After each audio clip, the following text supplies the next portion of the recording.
Interesting story though, if you ever go to the Corvette Museum in Kentucky, the Corvette when it was being designed was called Project Opel. Wow. Opel was boring, and they knew if they labeled it Project Opel, nobody would probably look any further. 7.5 years of barn find hunter, we found one Opel GT. Here we've seen 12. I like this moss piece of trim here. Oh, as camo. Yeah, I like it. We're in the South, you have to have a little camo down here. I like to go to an area and maybe make a contact who leads me to another contact, who leads me to another contact. So I called a friend at Nissan, turned me on to Dave.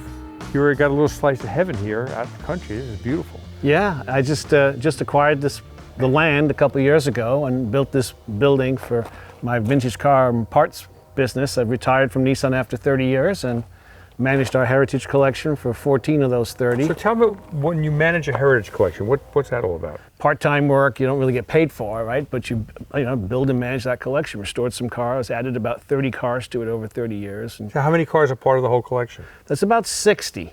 Well, would you show us around here? Sure. Now this Z car gets my attention because I used to watch Paul Newman race this car, I guess, or one like it. Yeah, this is it was an original wide body car. We believe this car was actually, the owner of the car believes it was built as an auto show exhibit. What we often did at Nissan, and still do it today, when we take cars, race cars to the track, we build a duplicate that is left in a public viewing area. So people go touch and feel. Yeah. It's usually a real chassis, doesn't have a motor, or something like that. Mm-hmm. And that's how this car started life. Really? And then Alex Millwood, he put it on the road. This is a road car? Well, you can drive it on the road. I've drove it up and down the street, but it's some 750 horsepower. It's got some snort to it. So these are variations on a theme. Those are the street versions of this race version. Of this race version, right. Oh, wow. Right. And this one is a anniversary edition, turbo. And this one's what is called a Shiro Z. And this was a special edition. I think Nissan made about 1,000 of them. They were all white trim. They had Recaro seats in them. Wow, very nice. Are these low mileage or anything? Yeah, all relatively low mileage, yeah. Good running cars. Okay, so what else? What else you want to show us here? Is this Mopar yours? Yes, this Mopar's mine. This is a 66 Dodge Coronet. Mm-hmm. It is mostly original. It was a factory air car with tinted glass, which was unusual in 66. This is original paint? Yeah, it's had some patch paint here and there and touch up. Wow, that's in great shape. Is this a Tennessee car? No, it was a Denver car. And the fellow who bought this 66 traded in his 56 Coronet on it. Wow. And he held it his whole life until he was 90 years old, and he got pulled over for going too slow on the interstate. But so this makes my heart skip a beat. Yeah, that's my Morris Minor. That's a very solid, straight, original paint. 85,000 miles. With a little luck on it, yeah. It's a 1098. I mean, you could buff this thing out. Are you going to repaint it or are you going to leave it? I think I'm going to keep this as original as possible. I would. It's got great patina. It will buff out. So I used to race one of these. It's a Sprite with with the body on it. Sure. So I was able to swap a lot of parts. This still has what, 1,000 in there? It's a 1090. It's a 67, so 1098 was as far as they got with the Minor. So this has the bigger taillights. Yep. Yeah. Nice. Now, an Austin Marina? Yeah, one of about 6 in the country. Really? Yeah. Essentially MGB motor. This has gone to twin carbs and a cool air. Is it 1800? Yes. So you put twin carbs on there? Yes. What was it, it was a Solex on there? A Stromberg? It was a single issue. Single issue, yeah. Okay. Nice wheels on there, kind of mini light wheels. And so how long have you had this? I've had this car a long time, Tom. Probably 20 years. I found this in a warehouse in Ohio with no drivetrain in it and no fuel tank in it, but it was a rust-free car. And it's just a nice driver? Yep, yes, it's a very good, strong driver because the motor's a tweaked B motor with a little hotter cam in it, a little more compression. Mm-hmm. I don't want you to tell me what's underneath here. I'm going to try to You want to try and guess? Yeah. Well, that's pretty obvious. Oh, wait. It's an E-Type.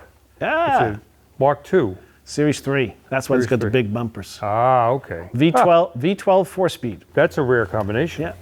It's a driver, Yeah, nice. So what about those two little jalopies outside there as we pulled up? So 2 square body Sprites.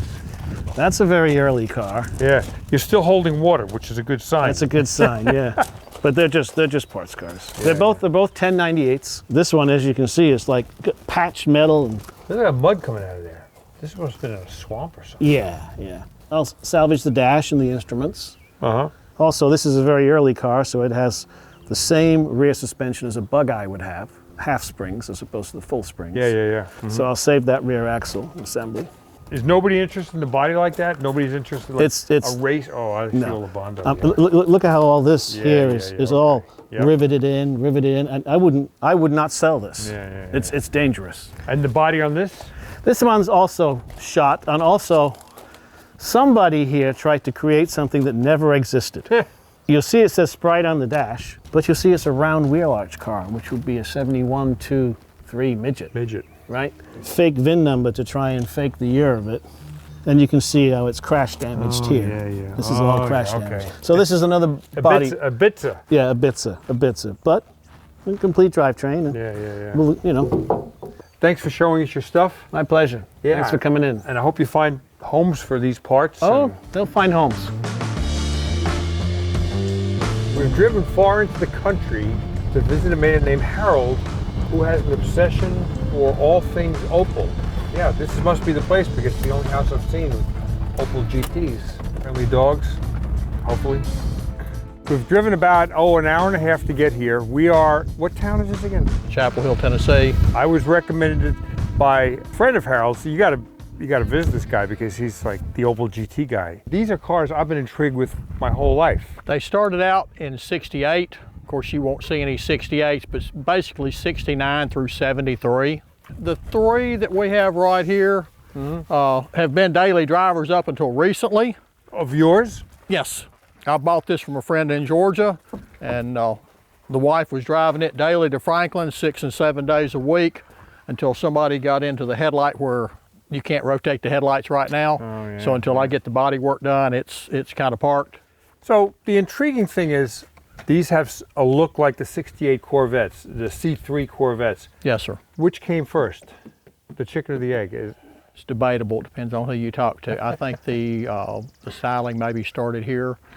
Interesting story though, if you ever go to the Corvette Museum in Kentucky, they start out at one point, and the Corvette, when it was being designed, was called Project Opel.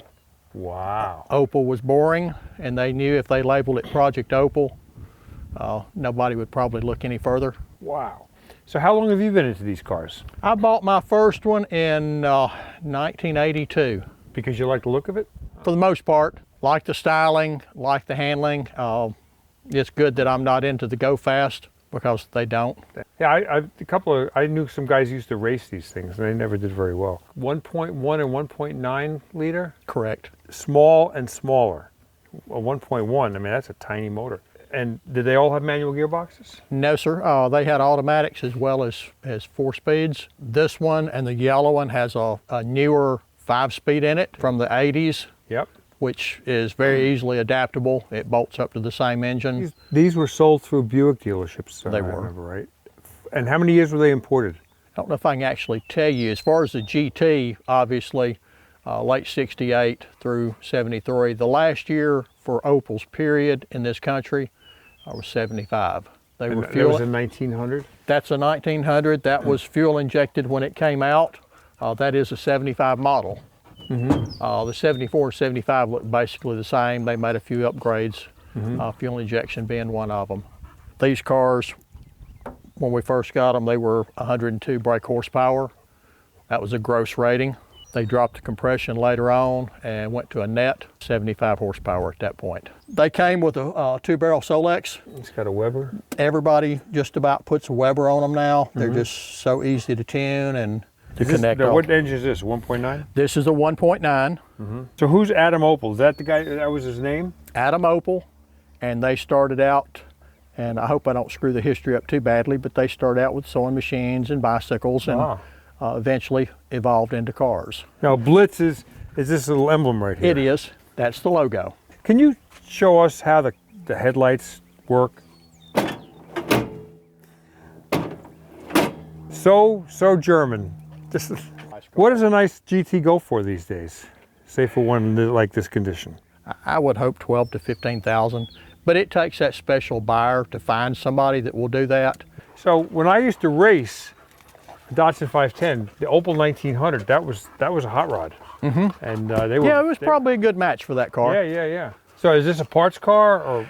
There's a story with every car. I like stories. This car belonged to a friend of mine down in Georgia. He put it on eBay, and a gentleman bought this car, 600 bucks or something. And my buddy told him, he said, it will need to be trailered. Well, you know how some people like to make an adventure out of everything. He rode the bus like 12, 14 hours or something, stupid amount of time to North Georgia, got the car. He goes right down the road, buys 5 brand new tires, so we'll have a spare. Gets 50 miles. The water pump goes out on it, rocker arm turns on it, so he loses all power. You gotta see this. I've been trying to get this out of this guy's mouth for half an hour now.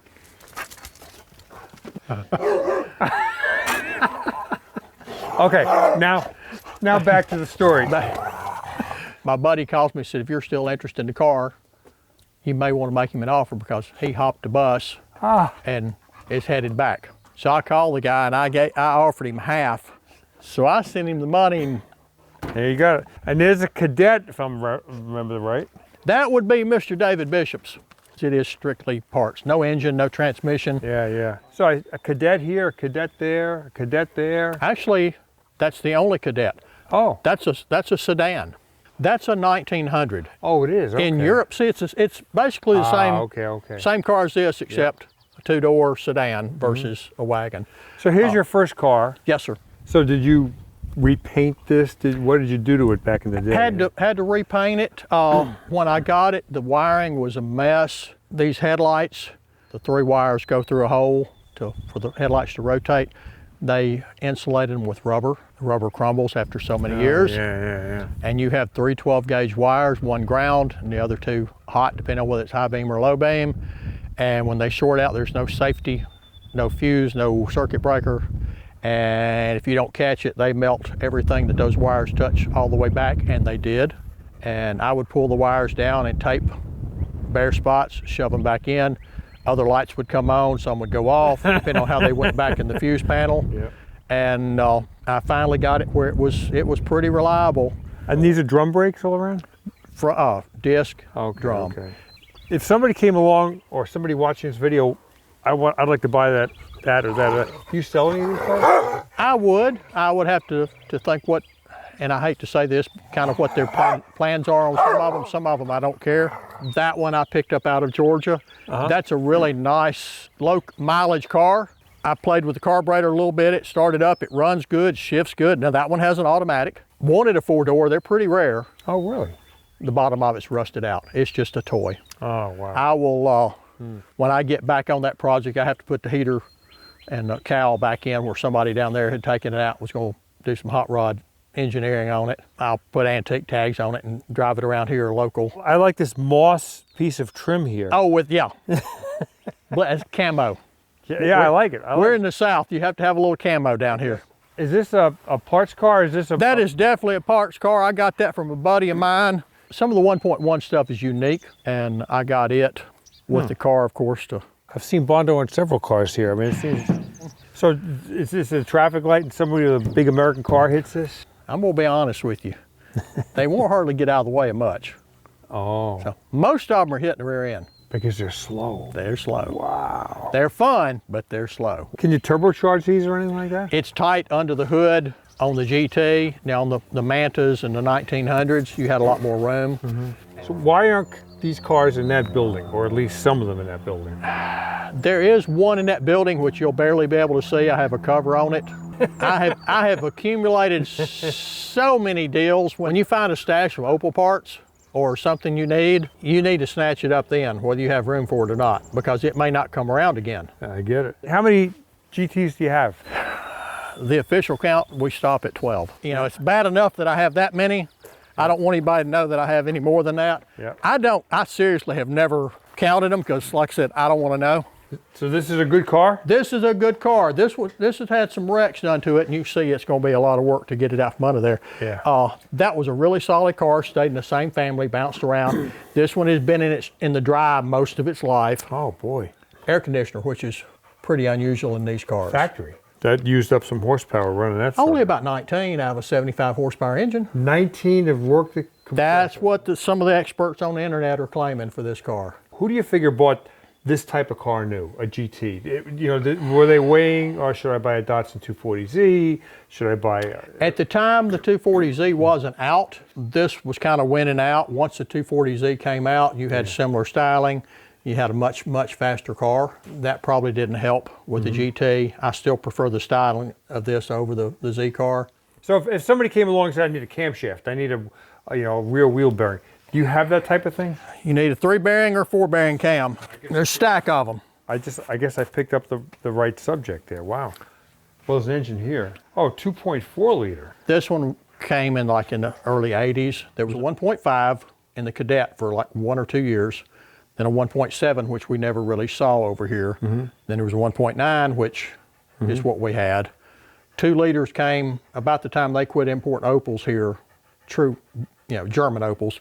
Then there was a 2.2 in the early 80s, and then they came up with a little bit bigger 2.4. Got it. This is a bolt end. This came with that white car. I paid a little extra for it, but the guy was intending to put it in that white car. Oh, that'd be a little hot rod. Those cars with 100 horsepower are fun. The wonderful thing about Barn Find Hunter is that you don't know what's around the next corner, what's in the next building, or behind the fence. In 7 years, or 7.5 years of Barn Find Hunter, we've found 1 Opel GT. Here we've seen 12. It's a car that I've always been intrigued with just because the styling is so cool. I mean, compared to a Triumph or an MG back in the same era, it had looks like the Jetsons or something. It was really cool. So thanks for letting us intrude on your Opel world here. Adam Opel's little archive. Happy hunting.